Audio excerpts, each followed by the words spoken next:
thunderstorm. So a thunderstorm, first of all I am writing what it actually means, then I will explain you. A thunderstorm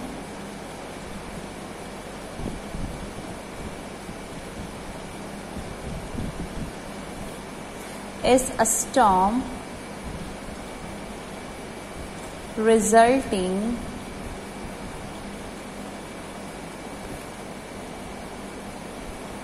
from strong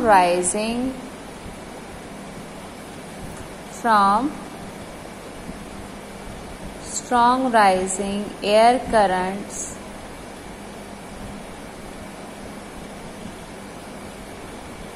heavy rain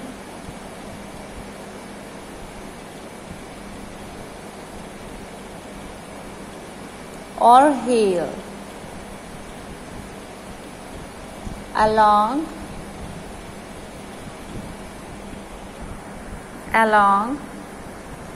with thunder and lightning.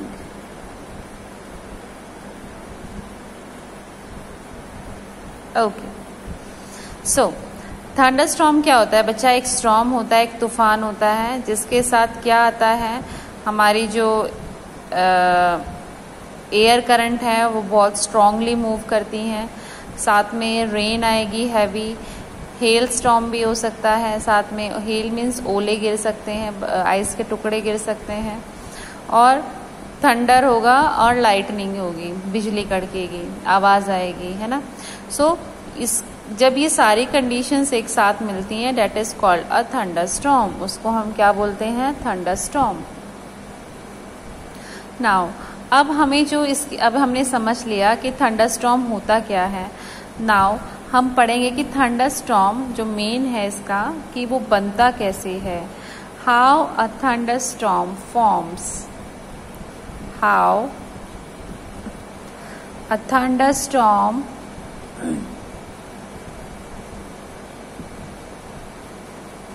forms. Here we will study कि thunderstorm किस conditions में और क्या क्या होना चाहिए, कब बनता है, ठीक है।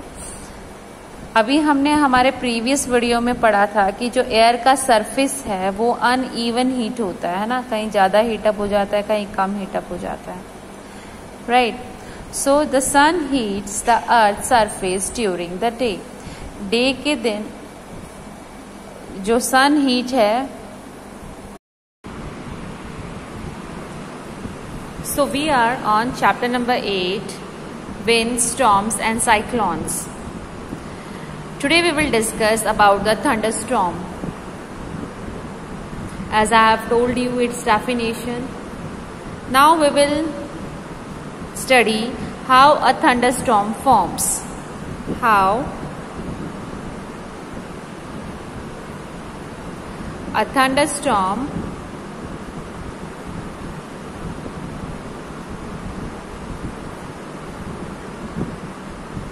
forms means जो thunderstorm है उसकी क्या conditions है, at what condition it actually forms, right? So before reading it, let us know some few points that the sun heats the earth's surface during the day. हम सभी को पता है जो sun है वो क्या करता है, heat up करता है। sun heats the earth's surface. earth surface को कौन heat up करता है? ultimate source energy क्या है हमारे पास? sun. तो जो सन है इसमें एक वाइटल रोल प्ले करेगा, सन की हीट भी रिस्पॉन्सिबल है थंडरस्टॉर्म के लिए। So sun heats the earth surface during the day. फिर क्या होता है, जब वो हीटअप करता है तो जो उसके सराउंडिंग में एयर है, जो सरफेस की, अर्थ के सरफेस की सराउंडिंग्स में एयर है, वो भी उस हीट की वजह से क्या हो जाती है, वार्म हो जाती है, राइट। फिर इसके बाद क्या होगा, what will happen, air around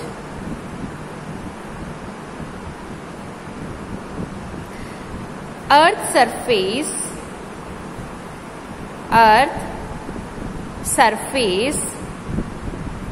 becomes warm, right? जो अब उसके वजह से क्या हुआ, एयर भी वार्म अप हो चुकी है. नाउ व्हाट विल हैपन, जैसे ही एयर वार्म अप होती है बेटा तो वो हल्की हो जाती है, as I have told you, right. So जैसे ही एयर वार्म हो गई तो वो अब हो गई है हल्की, लाइटर हो चुकी है. अब लाइटर हो चुकी है तो वो ऊपर की तरफ मूव करेगा, यस और नो. सो यहाँ पर एक वर्ड आएगा अप ड्राफ्ट. अप ड्राफ्ट, इसका मतलब क्या होता है, लाइटर एयर मूव्स और राइजेस अपसाइड. अब लाइटर एयर हो चुकी है, वार्म एयर हो गई है वो, तो लाइटर एयर मूव्स अपवर्ड. इसी फिनोमेना को हम क्या बोलते हैं बेटा, अप ड्राफ्ट, राइट. अब दो कंडीशन है बेटे, अगर वो एयर ने मूव किया है ऊपर की तरफ, राइट, सो उस एयर में अगर मॉइस्चर है, राइट, उसमें वाटर वेपर्स है, मॉइस्चर है, तो वो ऊपर जाके क्या हो जाती है, कंडेंस हो जाती है. और कंडेंस होने के बाद वो क्या बना लेगी, क्लाउड, राइट. सो यहाँ पर कंडीशन है, ये हम क्या पढ़ रहे हैं कि थंडरस्टॉर्म कैसे बनता है. तो हमने स्टार्टिंग से लेकर अभी तक हमने क्या पढ़ा है, अब एयर लाइटर हो चुकी है, हल्की हो चुकी है तो ऊपर चली गई है. Now what will happen, if air contains, अगर एयर के पास क्या है, moisture, if air contains moisture, then what will happen, yes, it forms cloud, small cloud बना लेगी वो, right. So अब क्लाउड जो है, अब ये प्रोसेस कंटिन्यू में चलता रहेगा. ऐसा नहीं है कि एक ही बारी में हुआ है. हमारा जो सन है वो कितने आवर्स के लिए हीटअप करता है ना, लार्ज टाइम के लिए वो हीटअप करता है. तो इस वजह से जो क्लाउड्स हैं वो लगातार कंटिन्यूटी में फॉर्म होते जाएंगे, और वो कंटिन्यूटी में अगर फॉर्म होते जाएंगे तो क्या होगा, एक लार्ज क्लाउड बन जाएगा, राइट, फाइन.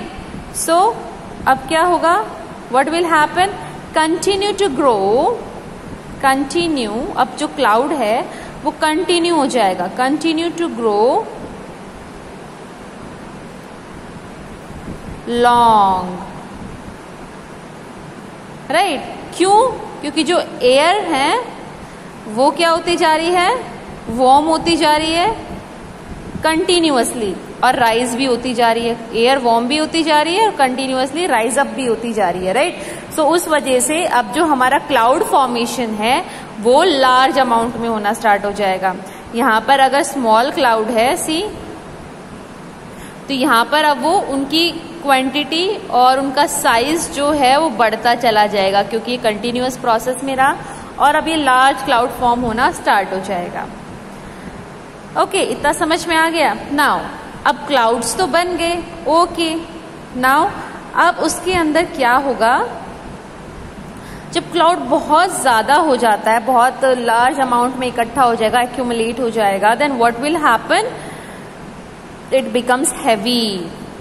अब ये हैवी हो चुका है, cloud becomes heavy, clouds becomes heavy, बहुत भारी हो जाएगा. और जैसे ही वो हैवी होगा तो क्या होगा, यस, रेन ड्रॉप स्टार्ट हो जाएंगी गिरनी, है ना. जैसे ही वो हैवी होगा then what will happen, rain drops, बारिश हो जाएगी, राइट. तो बेसिकली जो रेन ड्रॉप्स हुई हैं वो आई कैसे हैं, क्योंकि क्लाउड हमारे ऊपर की तरफ बन चुके हैं और ऊपर हमारी ठंडी हवा होती है, कूल एयर होती है. So that cool air starts entering the cloud. जो कूल एयर है वो क्लाउड के अंदर एंटर करना स्टार्ट कर देती है, और क्लाउड का जो वेट है वो बहुत ही ज्यादा हैवी हो जाता है, जिसकी वजह से क्या स्टार्ट होती है, रेन ड्रॉप्स होती हैं स्टार्ट. अब ये जो रेन ड्रॉप्स है ये नीचे की तरफ गिरना स्टार्ट हो गई, इसी को हम क्या बोलते हैं बेटा, डाउन ड्राफ्ट. सो यहाँ पर हमारा एक न्यू वर्ड आया है, डाउन ड्राफ्ट। पहले अप ड्राफ्ट आया था, now down draft. So down draft में बेसिकली क्या होगा, heavy water, down draft pulls the heavy water downward making rain. Okay, this is the reason जिसकी वजह से जो आपकी रेन ड्रॉप्स हैं वो नीचे गिरना स्टार्ट हो जाती हैं। So I am writing what is downdraft. The downdraft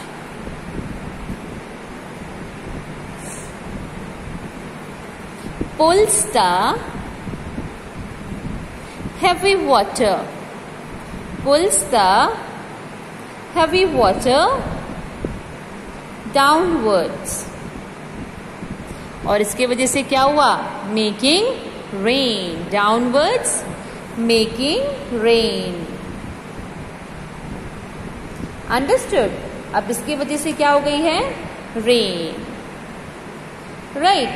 अब ये जो हमारा अप ड्राफ्ट और डाउन ड्राफ्ट और रेन हुई है, इसी की वजह से क्या होगी, लाइटनिंग, थंडर और हैवी रेन, और इसी को हम क्या बोलते हैं, थंडर स्टॉर्म सेल, राइट। इसी को हम क्या बोलते हैं, थंडर स्टॉर्म सेल। सो हमने यहां पर क्या पढ़ लिया है, because it has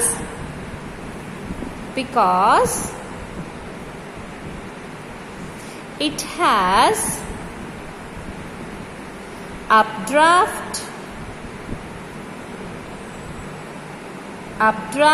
downdraft and rain,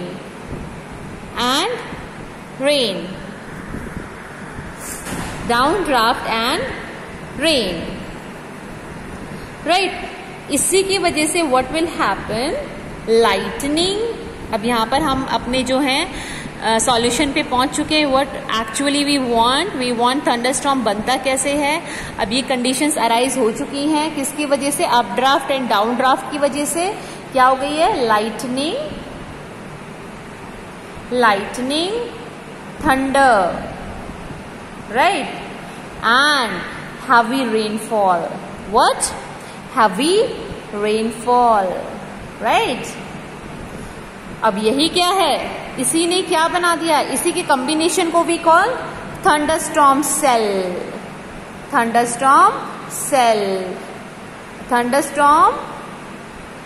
what actually cell means here, एक रूम की तरह, एक एरिया जिसमें क्या प्रोड्यूस हो रहा है, थंडर स्टॉर्म। कब तक चलेगा ये बेटा, ये 30 मिनट्स के बाद अपने आप ही डिसिपेट हो जाता है। डिसिपेट मीन्स हमारी सराउंडिंग्स में इसकी एनर्जी जो है चली जाती है, राइट, और दूसरे फॉर्म्स में कन्वर्ट हो जाती है। सो आफ्टर 30 मिनट्स, लेकिन अगर बहुत बड़ा क्लाउड बनता है बेटा, लार्ज, बहुत ज्यादा एक्सट्रीम अमाउंट में लार्ज अगर बन जाता है, तो उस एनर्जी को डिसिपेट होने में टाइम ज्यादा भी लग सकता है।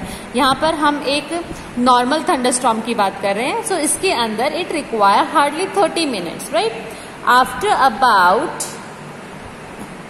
30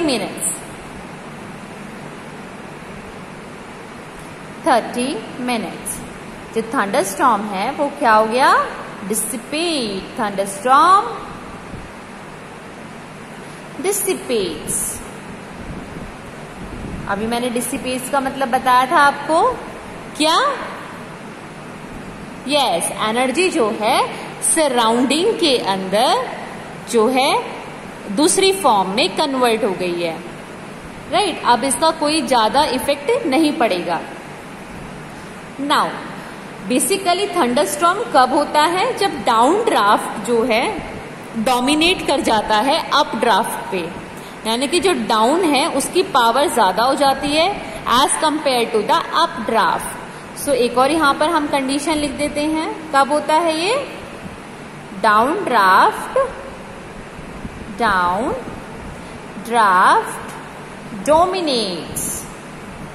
dominates over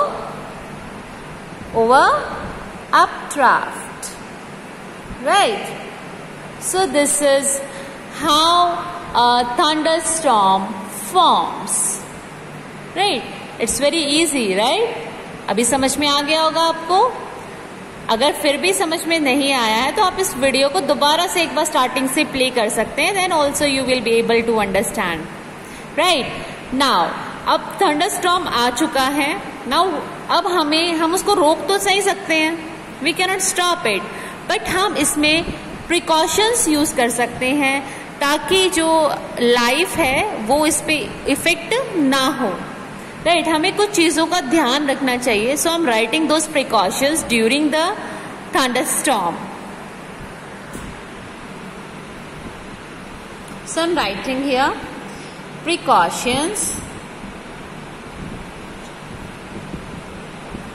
precautions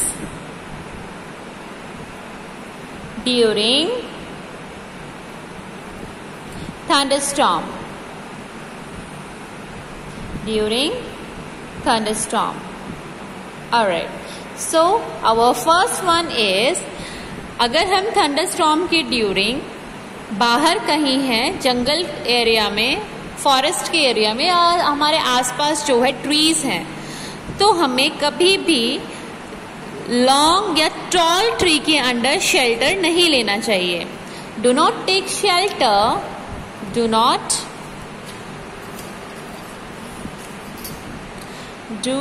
take shelter. Do not take shelter under tall tree. Tall tree के अंडर हमें नहीं खड़ा होना चाहिए, शेल्टर नहीं लेना चाहिए. हमें किसके नीचे खड़ा होना चाहिए? किसके नीचे खड़ा होना चाहिए? Small tree. अगर हमारे पास ऑप्शन नहीं है तो अगर हमें खड़ा भी होना है तो हमें जो है स्मॉल ट्री के नीचे खड़ा होना is safe as compare to tall tree. Right इसका भी एक रीजन है. जो एनर्जी न्यूट्रल होती है, जो लाइटनिंग की एनर्जी न्यूट्रल होती है, वो जितना टॉल अगर कोई इंस्ट्रूमेंट है, कोई भी सब्सटेंस जो है, अगर है ऑब्जेक्ट अगर टॉल है तो उसके थ्रू वो ज़्यादा प्रेफर करेगी ग्राउंड में जाने के लिए, क्योंकि कोई भी एनर्जी है बेटा वो न्यूट्रल होने के लिए ग्राउंड की तरफ फ्लो करती है.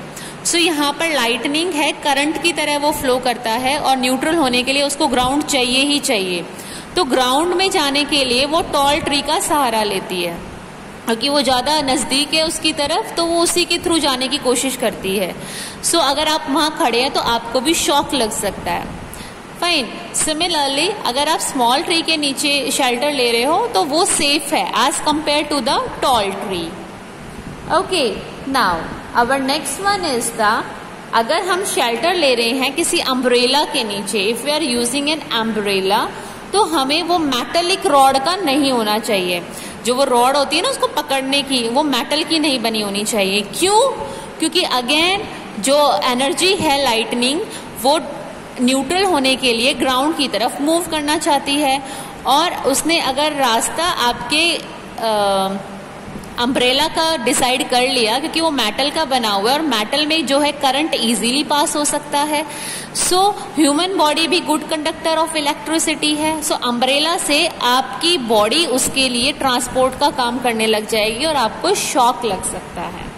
राइट सो किसी भी मेटल की चीजों का आपको यूज नहीं करना. अगर अम्ब्रेला है तो वो क्या होना चाहिए? That should be of plastic.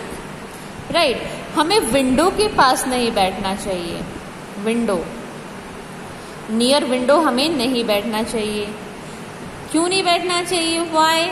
Because window में भी हमारे कुछ मेटल्स का वर्क होता है, आयरन का वर्क होता है, एल्यूमिनियम का वर्क होता है. सो उसके थ्रू भी जो है करंट पास हो सकता है. So we should not sit. और दूसरा क्या रीजन है? अगर एयर चल रही है, हवा के प्रेशर से कोई बाहर से कोई पॉइंटेड चीज उड़ के हवा के साथ आपकी आईज में, आपके सेंसिटिव ऑर्गन को जो है इफेक्ट कर सकती है. तो ये भी हमें अवॉइड करना चाहिए. हाँ, अगर हम कहीं बाहर हैं, we are outside and we are having a car, हमारे पास कार है, ट्रांसपोर्ट है, तो हमें उसमें जो है अगर थंडरस्टॉर्म बाहर आया हुआ है या लाइटनिंग हो रही है तो हम कार के अंदर बैठ सकते हैं. That is safe. सो दिमाग में अगर आपके क्वेश्चन अराइज हुआ होगा, कार सेफ कैसे है मैम, कार तो पूरी मेटल से बनी होती है, राइट? आपने बताया था कि मेटल के ऊपर मेटल हमें अवॉइड करना चाहिए, but car is made up fully metal. So अब वो सेफ कैसे है? बिकॉज कार के जो टायर्स हैं बेटा वो किसके बने हुए हैं? रबर के बने हुए हैं, राइट? और रबर क्या है? बैड कंडक्टर ऑफ इलेक्ट्रिसिटी और इंसुलेटर। कार क्या है? उसके टायर्स जो है बेटा वो रबर के बने हुए हैं। सो वो अपने अंदर से करंट को ग्राउंड में जाने नहीं देंगे, वो सर्किट को ब्रेक कर देंगे, जिसके वजह से करंट फ्लो वहां पर नहीं करेगा, right? Alright, next one is, अगर आप वाटर के अंदर हैं, स्विमिंग पूल में है या समुद्र में है या आप कहीं किसी भी वाटर बॉडी के अंदर हैं आप, तो वहां से बाहर आ जाना चाहिए आपको और किसी बिल्डिंग में जाके खड़ा हो जाना चाहिए। क्यों? बिकॉज वाटर क्या है? वाटर भी है एक good conductor of electricity, right? So हम अगर वाटर बॉडीज के अंदर हैं तो हमें वहां से बाहर आ जाना चाहिए, ओके, राइट? और ये तो मैंने आपको बता ही दिया कि मेटालिक ऑब्जेक्ट से तो जितना दूर रहो उतना अच्छा है, राइट? मेटालिक कोई भी ऑब्जेक्ट आपको यूज नहीं करना चाहिए ड्यूरिंग द थंडर स्टॉर्म। अगर आप घर के अंदर हैं तब तो मेटल यूज कर लो, कभी घर का भी सारा मेटालिक सामान उठा के बाहर फेंक दो, ऐसा नहीं करना है, ओके? आप अगर बाहर हो, ओपन एरिया में हो, तो वहां पर मेटल आपको अवॉइड करना है, दैट इज अनसेफ। ऑलराइट बेटा, so this is all about your thunderstorm. Thunderstorm होता क्या है एंड हाउ इट फॉर्म्स, वो बनता कैसे है, और अगर थंडरस्टॉर्म आया हुआ है और हम कहीं फंस गए हैं तो हमें किन चीजों का ध्यान रखना चाहिए, what precaution should be taken during the thunderstorm, right? So I have explained these things to you. Hope you enjoyed it and understood it. Thank you so much. And one thing more, if you want to make notes of these, you can make notes of these also. It will really going to help you. तो क्योंकि जो question answers हैं वो directly आपकी exercise से नहीं आएंगे, right?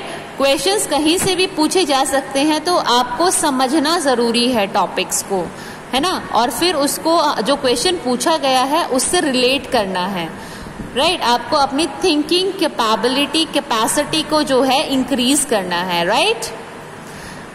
Okay बेटा, थैंक यू।